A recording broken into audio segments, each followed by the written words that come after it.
Dictation start होगी 3 second बाद। Start.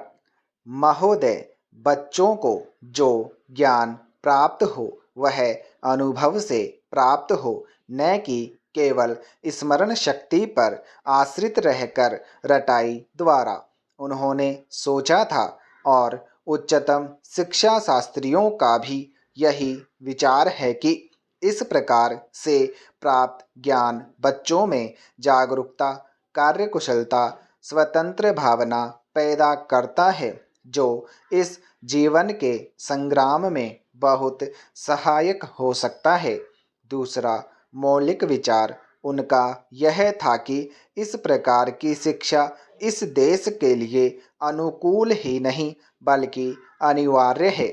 बच्चों से जो कुछ भी काम कराया जाए वह उत्पादक काम हो और उससे जो कुछ भी पैदा हो उससे शिक्षा का व्यय यदि पूरा पूरा नहीं तो अधिकांश निकल सके, क्योंकि यदि शिक्षा का व्यय दूसरे प्रकार से निकालने का प्रयत्न किया जाएगा तो वह बोझ इतना बड़ा होगा कि शिक्षा सार्वजनिक नहीं बन सकेगी।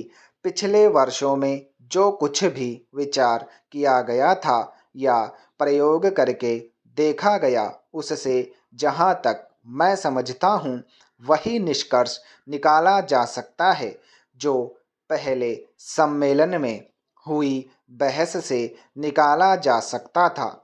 हमारे शिक्षा शास्त्रियों ने इस पद्धति की अनुकूलता और श्रेष्ठता तो मान ली थी, पर उनकी दृष्टि में इसके द्वारा शिक्षा का व्यय निकालना असंभव ही नहीं, अनुचित भी था।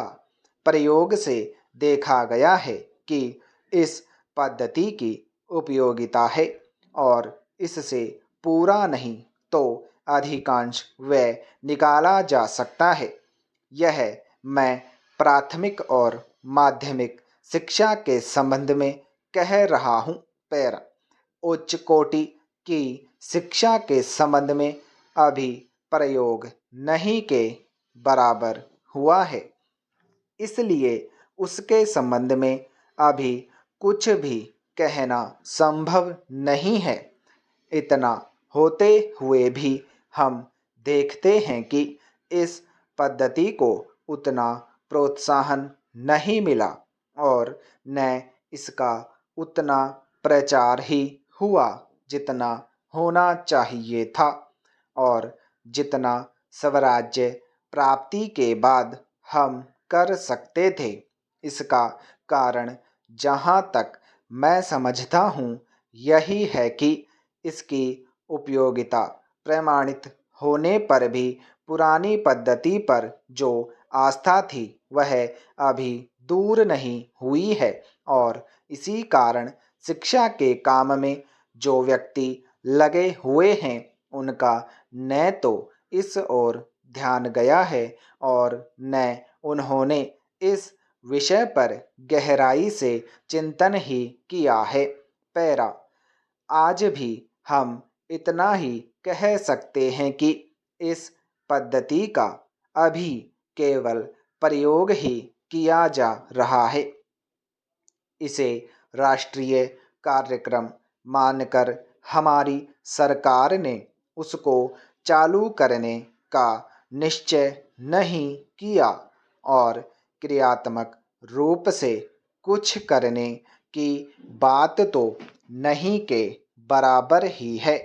उसका परिणाम यह हुआ है कि पुरानी पद्धति की संस्थाएं दिन प्रतिदिन बढ़ती जा रही है और शिक्षा पर सरकार जो कुछ भी व्यय कर सकती है या करना चाहती है उसका बहुत बड़ा अंश उस पद्धति को ही बनाए रखने में व्यय हो रहा है, और इस पद्धति को बहुत कम प्रोत्साहन मिला है।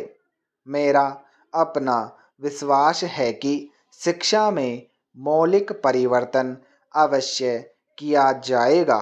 स्टॉप।